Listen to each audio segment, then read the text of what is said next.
Assalamualaikum warahmatullahi wabarakatuh. Halo semua, kembali lagi di channel Raider Manhwa. Kali ini Mimin akan melanjutkan sebuah komik yang berjudul Sang Iblis Pemakan Jiwa. Dan apabila kalian masih bingung dengan alur ceritanya, kalian bisa cek deskripsi atau langsung saja menuju playlist yang ada di halaman channel ini untuk memulainya dari part 1. Tanpa basa-basi lebih jauh, mari kita masuk di part 20. Cerita dimulai. Terlihat suasana di dalam kereta itu begitu sunyi karena tidak ada satupun dari mereka yang memulai pembicaraan. Karena situasinya begitu sunyi, Huang Di berkata, "Yang aku rasakan kalau kereta ini terasa nyaman, sepertinya Guildmaster sudah mempersiapkan hal ini kepada Tuan Muda." Di sampingnya, Hua Yun berkata, "Tentu saja mereka harus memberikan yang terbaik kepada Tuan Muda. Apalagi dia pergi bersamaku karena aku adalah seorang tabib yang paling dipercaya oleh mereka." Mendengar ocehannya, Huang Di kembali berkata, "Sebaiknya kau tidak usah berbicara yang sama sekali tidak masuk akal. Bahkan akan lebih baik kalau kau diam saja." Seketika itu juga mereka berdua langsung melemparkan pandangan mereka masing-masing untuk menunjukkan rasa persaingan siapa yang terbaik di antara mereka berdua. Pada sisi yang lain, Soyun bergumam, meskipun mereka berdua telah bersaing satu sama lain, akan tetapi pada akhirnya sesuatu yang menakutkan akan terjadi di antara kedua orang itu. Kemudian Huang Di berkata, "Jika aku pikir, bukankah akan lebih baik kalau kita melewati jalur sungai karena itu jauh lebih cepat untuk sampai pada aliansi Martial Hubai?" Soyun berkata, "Yang aku dengar, para bandit mulai bermunculan untuk menjarah setiap kapal yang melewati jalur sungai. Oleh sebab itu, sang pemimpin meminta kepada kita untuk menggunakan sebuah kereta." Sambil melemparkan pandangannya kepada Taisan, Huang Di berkata, "Apakah kau tidak sadar kalau merekalah yang seharusnya khawatir untuk bertemu dengan kita?" Mendengar itu, mereka berdua hanya bisa tertawa tipis karena mereka menyadari bahwa saat ini tidak ada yang bisa menandingi kekuatan dan juga kehebatan Tuan Muda mereka. Tepat di hadapannya, Hua Yun berkata, "Yang aku dengar kalau Nona Muda juga pergi untuk mengikuti pertemuan itu. Sudah pasti kalau ini sangatlah menyenangkan jika kita bisa pergi secara bersamaan." Soyun berkata, "Saat ini Nona Muda sudah menaiki sebuah kapal yang terpisah. Jadi aku rasa kalau dia tidak mengetahui bahwa kita melakukan perjalanan dengan cara yang seperti ini." Hua Yun berkata, "Jika dia naik kapal, maka ada kemungkinan kalau para bandit akan datang menyerang kapal mereka." Dengan tangan yang berkeringat dingin, Soyun kembali berkata, saat ini dia telah pergi bersama para warrior elit Manor Yeon yang dikhususkan untuk menjaganya di dalam perjalanan. Tetapi meskipun dia adalah seorang wanita, namun seni bela dirinya sama sekali tidak bisa dipandang sebelah mata. Bahkan meskipun aku ditugaskan untuk menjadi pengawal pribadi Nona Muda, akan tetapi jujur saja kalau kemampuannya jauh lebih hebat daripada aku." Mendengar itu, Hua Yun bergumam, apakah wanita ini sama sekali tidak bisa menyadari sehebat apa kemampuannya saat ini? Apakah mungkin kalau dia telah membandingkan kemampuannya dengan seorang monster yang ia jaga saat ini yang tidak lain adalah Tuan Muda Taisan? Tepat di sampingnya, Kyungwon hanya terdiam karena ia menyadari kalau Soyun dalam keadaan yang sangat tertekan dengan kemampuan yang ia miliki saat ini. Kyungwon menyadari kalau Soyun ingin menjadi lebih kuat agar ia bisa menjadi seorang penjaga yang sangat layak bagi Nona Muda. Di saat itu, Soyun teringat akan masa lalunya di saat ia pertama kali bertemu dengan Harin ketika mereka masih kecil. Sang pemimpin berkata, "Mulai dari sekarang kalau Soyun akan membantumu. Lagi pula usia kalian tidak berbeda terlalu jauh.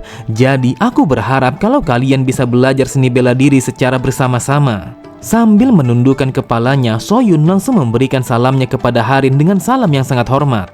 Terlihat Harin langsung menghentikan latihannya setelah ia mendengar sebuah salam yang dikatakan oleh Soyun.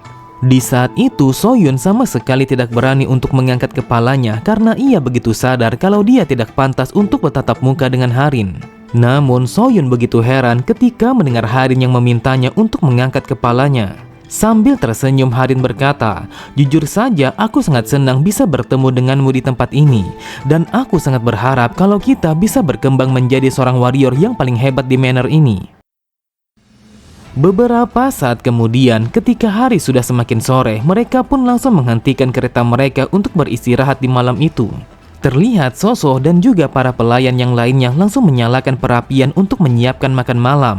Namun pada sisi yang lain, Kyungwon dan juga Soyun langsung menggunakan kesempatan itu untuk melatih seni bela diri mereka dengan cara bertarung secara langsung. Di saat itu, Soyun langsung menarik nafas panjangnya dan meyakinkan dirinya sendiri kalau dia akan bisa menjadi warrior wanita yang sangat kuat. Kemudian, dengan tatapan mata yang penuh percaya diri, ia pun langsung berlari dengan sangat cepat untuk memulai serangannya kepada Kyungwon. Terlihat Kyungwon begitu heran ketika menyadari kalau Soyun akan menyerangnya dengan serius, dan itu sama sekali tidak seperti yang biasanya. Dengan sangat cepat, Kyungwon langsung menebaskan bilah pedangnya dengan tebasan vertikal agar ia bisa menghentikan serangan Soyun. Akan tetapi, dengan secepat mungkin, Soyun langsung memutar pergerakan bilah pedangnya dan bersiap melancarkan serangan keduanya. Melihat Soyun yang begitu serius di dalam latihan mereka, Kyungwon bergumam, apa yang terjadi kepadanya sampai-sampai ia menyerangku bagaikan seorang musuh yang harus ia bunuh. Bahkan dari tatapan kedua matanya dan juga ekspresinya, ia sama sekali tidak menahan diri di dalam pertarungan ini. Apakah dia baik-baik saja? Tetapi Kyungwon menyadari bahwa setiap pergerakan yang ditunjukkan oleh Soyun telah menampakkan sebuah celah yang sangat besar. Terlihat dengan mudahnya Kyungwon langsung memblokir tusukan pedang yang dilancarkan oleh Soyun ke arah samping. Kemudian ia pun langsung memutar pergerakannya dan juga melancarkan serangan balik sehingga bilah pedangnya langsung mengiris tangan Soyun. Seketika itu juga Soyun langsung meringis kesakitan ketika tangan kanannya yang bersimbah dengan darah. Saat mendengar Kyungwon yang bertanya apakah dia baik-baik saja, Soyun berkata, "Kau tidak usah mengkhawatirkanku dan kita akan melanjutkan latihan ini." Tetapi Soyun langsung terdiam ketika Kyungwon yang berkata, "Akan lebih baik kalau kau mengobati luka itu terlebih dahulu karena luka yang kau dapatkan begitu dalam." Namun pada sisi yang lain terdengar Soso langsung memukul panci gosongnya untuk memanggil mereka semua sembari mengatakan kalau makan malam mereka sudah disiapkan.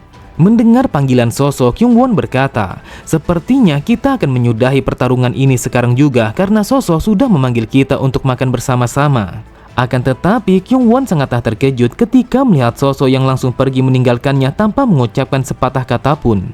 Sambil memperhatikan Soyun yang berjalan menuju ke dalam hutan, Kyungwon bertanya-tanya apa yang terjadi kepada Soyun sampai-sampai ia telah bersikap seperti itu. Beberapa saat kemudian, mereka pun langsung menikmati makan malam mereka secara bersama-sama. Di saat itu, seperti biasanya, Hwayun dan juga Hwangdi selalu saja membanggakan diri mereka masing-masing bahwa mereka adalah seorang tabib yang paling hebat pada dataran Murim. Terlihat Danyung dan juga Soso hanya tertawa ketika melihat keributan itu. Mereka merasakan kalau kehadiran kedua tabib itu telah membuat suasananya menjadi semakin ramai. Akan tetapi, meskipun suasananya begitu ramai, namun tetap saja hal itu sama sekali tidak bisa membuat Kyungwon menjadi tenang. Menyadari akan hal itu, Hwayun bergumam, "Aku yakin kalau dia begitu khawatir kepada Soyun sampai-sampai ia sama sekali tidak menyimak dengan apa yang kami bicarakan." Kemudian Hwayun berkata, "Apakah kau sangat khawatir kepadanya? Tetapi daripada kau menjadi seperti ini, akan lebih baik kalau kau mendatanginya dan memeriksanya secara langsung. Dengarkan aku baik-baik, jujur saja kau akan menyesal apabila kau sama sekali tidak melakukan apapun kepadanya, apalagi dalam situasi yang seperti ini." Setelah menarik nafas panjangnya, Kyungwon berkata, "Saat ini aku sama sekali tidak tahu apa sebenarnya yang telah terjadi kepadanya sampai-sampai ia bersikap seperti itu. Bahkan aku pun sama sekali tidak tahu apa yang harus aku lakukan untuk membantunya." Sambil tersenyum, Hwayun berkata, "Lebih baik kau tidak usah terlalu banyak berpikir. Yang harus kau lakukan saat ini hanyalah menunjukkan kalau kau sangat peduli kepadanya." Mendengar perkataan Hwayun, terlihat Kyungwon hanya bisa menarik nafas panjangnya dan berusaha untuk meyakinkan dirinya sendiri. Sebelum ia pergi, Hwayun meminta kepadanya untuk membawa sepiring makanan yang akan ia berikan kepada Soyun karena Soyun sama sekali belum makan. Pada sisi yang lain, terlihat Soso hanya tersenyum. Ia menyadari kalau Kyungwon sangat suka kepada Soyun sampai-sampai ia menunjukkan sebuah sikap yang seperti itu. Di tempat yang berbeda, terlihat Soyun sedang melatih seni bela dirinya dengan mengayunkan bilah pedangnya tepat di bawah sinar rembulan yang menerangi kegelapan di malam itu. Namun tanpa ia sadari, terlihat Kyungwon hanya bisa memperhatikan latihannya dari arah kejauhan. Di saat itu, Kyungwon langsung menahan diri karena dia sama sekali tidak ingin mengganggu Soyun di dalam latihannya. Meskipun ia melihatnya dari arah kejauhan, akan tetapi Kyungwon menyadari kalau Soyun dalam situasi yang sangat tertekan. Kemudian Soyun langsung mengumpulkan kekuatannya yang ia alirkan ke dalam bilah pedangnya. Lalu ia pun bersiap melancarkan sebuah tebasan untuk membelah sebuah batu yang berada di hadapannya. Dengan tatapan mata yang tajam, ia pun langsung menebaskan bilah pedangnya tanpa adanya keraguan sedikit pun. Akan tetapi, meskipun ia telah berusaha dengan sekuat tenaga untuk membelah batu itu, namun tetap saja kalau batu itu tidak terbelah dengan seutuhnya. Namun tiba-tiba saja Soyun langsung melemparkan pandangannya ke arah samping ketika mendengar Tae-san yang berkata, "Pergerakan yang kau tunjukkan saat ini sangatlah bagus, akan tetapi pikiranmu telah dipenuhi dengan pemikiran yang sama sekali tidak diperlukan. Asal kau tahu, itulah alasannya mengapa kau sama sekali tidak bisa menyadari dengan kedatanganku. Jika saja yang datang ini adalah seorang musuh yang berniat untuk membunuhmu, maka bisa dipastikan kalau kau sudah mati." Terlihat Soyun hanya terdiam karena ia menyadari kalau apa yang dikatakan oleh Tae-san memanglah benar. Ia menyadari kalau pikirannya sedang kacau sampai-sampai ia sama sekali tidak fokus terhadap segala hal yang berada di sekitarnya. Kemudian Tae-san kembali berkata, "Soyun, dengarkan aku baik-baik, bersihkanlah pikiranmu sekarang juga, dan juga kau harus memastikan kalau indramu akan terbuka pada setiap saat." Mendengar itu, Soyun berkata, "Wahai tuan muda, yang aku tahu hanya ada beberapa orang yang benar-benar bisa melakukan sesuatu yang seperti itu." Dengan santainya Tae-san berkata, "Ada begitu banyak orang-orang yang bisa melakukan sesuatu yang seperti itu. Bahkan aku pun mengetahui kalau mereka yang bisa melakukannya lebih dari 500 orang. Jadi kalau dipikir dengan orang yang tidak aku ketahui, maka sudah pasti kalau jumlahnya jauh lebih banyak. Soyun, aku sangat mengerti kalau hidup dalam sebuah batasan yang kau tetapkan untuk dirimu sendiri sama sekali bukanlah sesuatu yang buruk." Sontak Soyun sangatlah terkejut, matanya terbelalak setelah mendengar Tae-san yang mengatakan tentang sebuah batasan yang sama sekali tidak ia sadari.